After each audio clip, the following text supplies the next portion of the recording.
जय राधे जय राधे, जय श्री कृष्णा बोलो जय राधे, जय श्री कृष्णा बोलो जय राधे, जय राधे श्री राधे, जय श्री कृष्णा बोलो जय राधे। राधा रानी के अवतरण की एक प्रचलित कथा है। एक बार ब्रजभानु जी एक सरोवर में गए, तब उन्हें वहां एक सुनहरे कमल पर एक दिव्य कन्या लेटी हुई दिखाई दी। वह उस कन्या को अपने घर ले आए और इसे अपनी पुत्री के रूप में स्वीकार किया, लेकिन जन्म के समय कन्या ने अपनी आंखें नहीं खोली। हरे कृष्णा दोस्तों, आप सभी का हमारे चैनल रंग बिरंगी दुनिया में बहुत बहुत स्वागत है। तो आज है राधा अष्टमी। इस अवसर पर राधा रानी की छोटी छोटी जानकारी मैं आप लोग को देने जानते हैं कुछ आश्चर्यजनक राधा रानी के अवतरण से संबंधित कथाएं। राधा जी के जन्म की सबसे लोकप्रिय कथा है कि ब्रजभानु जी को एक सुंदर शीतल सरोवर में सुनहरे कमल में एक दिव्य कन्या लेटी हुई मिली। वे उसे घर ले आए, लेकिन वह बालिका आंखें खोलने को राजी नहीं थी। पिता और माता ने समझा कि वे देख नहीं सकती, लेकिन प्रभु की लीला ऐसी थी कि राधा सबसे पहले श्री कृष्ण को ही देखना चाहती थी। अतः जब बाल रूप में श्री कृष्ण जी से उनका सामना हुआ तो उन्होंने आंखें खोल दी।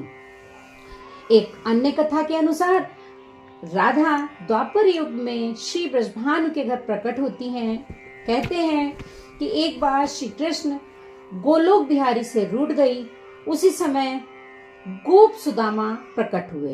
राधा का मान उनके लिए असह्य हो गया।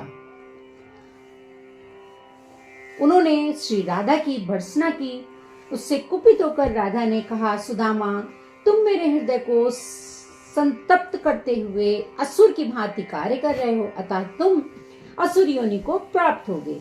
सुदामा कांप उठे, बोले, गोलोकेश्वरी, तुमने मुझे अपने शाप से नीचे गिरा दिया। मुझे असुर योनि प्राप्त का दुख नहीं है, पर मैं कृष्ण वियोग से तप्त हो रहा हूँ।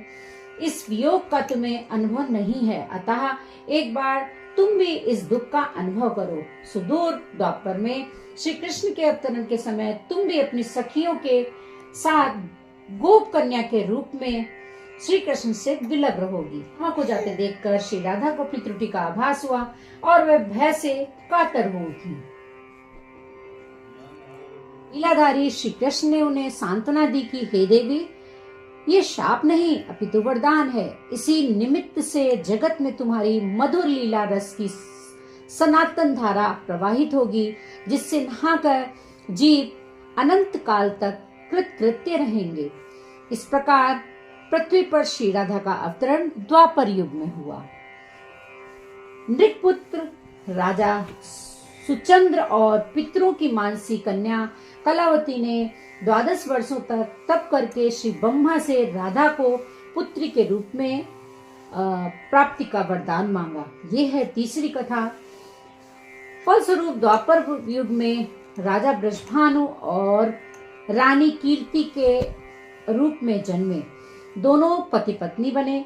धीरे धीरे श्री राधा के अवतरण का समय आ गया। संपूर्ण ब्रज में कीर्तिदा के गर्भ धारण का समाचार सुख स्तोत बनकर फैलने लगा। वे उत्कंठा पूर्वक प्रतीक्षा करने लगे। वह मुहूर्त आया। भाद्रपद की शुक्ल अष्टमी चंद्रावासर मध्याह्न के समय आकाश मेघाच्छन्न हो गया। सहसा एक ज्योति प्रसूति ग्रह में फैल गई। यह इतनी तीव्र ज्योति थी कि सभी के नेत्र बंद हो गए। एक क्षण पश्चात गोपियों ने देखा कि सशस्त्र शरद चंदों की कांति के साथ एक नन्ही कन्या कीर्ति मैया के समक्ष लेटी हुई है। उसके चारों ओर दिव्य पुष्पों का ढेर है। उसके अवतरण के साथ नदियों की धारा निर्मल हो गई। दिशाएं प्रसन्न उठी। शीतल मंद पवन बहने लगी। पद्म पुराण के अनुसार राधा रानी का अवतरण कैसे होता है? पद्म पुराण में भी एक कथा मिलती है कि वृषभानु जी यज्ञ भूमि साफ कर रहे थे, तो उन्हें भूमि कन्या रूप में श्री राधा प्राप्त हुई। यह भी माना जाता है कि विष्णु के अवतार के साथ अन्य देवताओं ने भी अवतार लिया। वैकुंठ में स्थित लक्ष्मी जी राधा के रूप में अवतरित हुई। कथा कुछ यह भी है कि राधा बिना तो कृष्ण है ही नहीं। राधा का उल्टा होता है धारा, और धारा का अर्थ होता है जीवन शक्ति। भागवत की जीवन शक्ति राधा है, और कृष्ण शब्द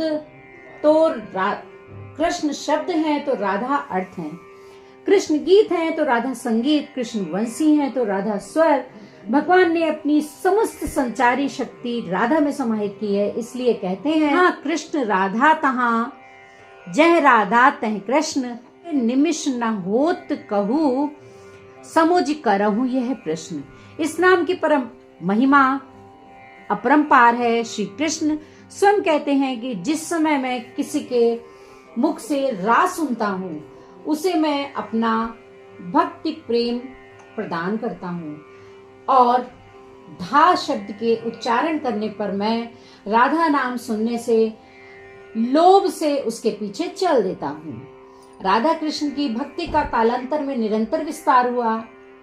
निम्बार्क, बल्लभ, राधा बल्लभ और सखी समुदाय ने इसे पुष्ट किया। कृष्ण के साथ श्री राधा सर्वोच्च देवी रूप में विराजमान है। कृष्ण जगत को मोहते हैं और राधा कृष्ण को। 12वीं शती में जयदेव जी के गीत गोविंद रचना से संपूर्ण भारत में कृष्ण और राधा के आध्यात्मिक प्रेम संबंध का जन जन में प्रचार हुआ। भागवत में राधिका जी का प्रसंग इस प्रकार आता है। अन्या आराधितो नूनम भगवान हरि रीश्वराः यन्नो विहाय गोविंदाः प्रीतो यामन यद्रः। प्रश्न ये उठता है कि तीनों लोगों का तारक, कृष्ण को शरण देने की सामर्थ्य रखने वाला, ये शब्द उसी राधिका का है जो पहले राधिका बनी, उसके बाद कृष्ण की आराध्या हो गई। राधा को परिभाषित करने का सामर्थ्य तो ब्रह्मा जी में भी नहीं है। कृष्ण राधा से पूछते हैं, हे राधे, भागवत में तेरी क्या भूमिका होगी? राधा कहती है, मुझे कोई भूमिका नहीं चाहिए कान्हा, मैं तो तुम्हारी छाया बनना चाहती हूँ, छाया बनकर रहूंगी। कृष्ण के प्रत्येक सृजन की पृष्ठभूमि यही छाया है, चाहे वह कृष्ण की बांसुरी का राग हो, या गोवर्धन को उठाने वाली तर्जनी, या लोकहित के लिए मथुरा से द्वारिका तक की यात्रा की आत्मशक्ति। आराधिका में आ को हटाने से राधिका बन जाता है। इसी आराधिका का वर्णन महाभारत या श्रीमद् भागवत में प्राप्त है, और श्री राधा का नाम उल्लेख नहीं आता। भागवत में श्री राधा का स्पष्ट नाम उल्लेख न होने के कारण यह कथा यह भी आती है कि सुखदेव जी को साक्षात श्री कृष्ण से मिलाने वाली राधा ही हैं, और सुखदेव जी उन्हें अपना गुरु मानते हैं। कहते हैं कि भागवत के रचयिता सुखदेव जी राधा जी के पास शुक रूप में रहकर राधा राधा का नाम जपते थे। एक दिन राधा जी ने उनसे कहा कि हे शुक, तुम अब राधा के नाम पर श्री कृष्ण का जाप किया करो।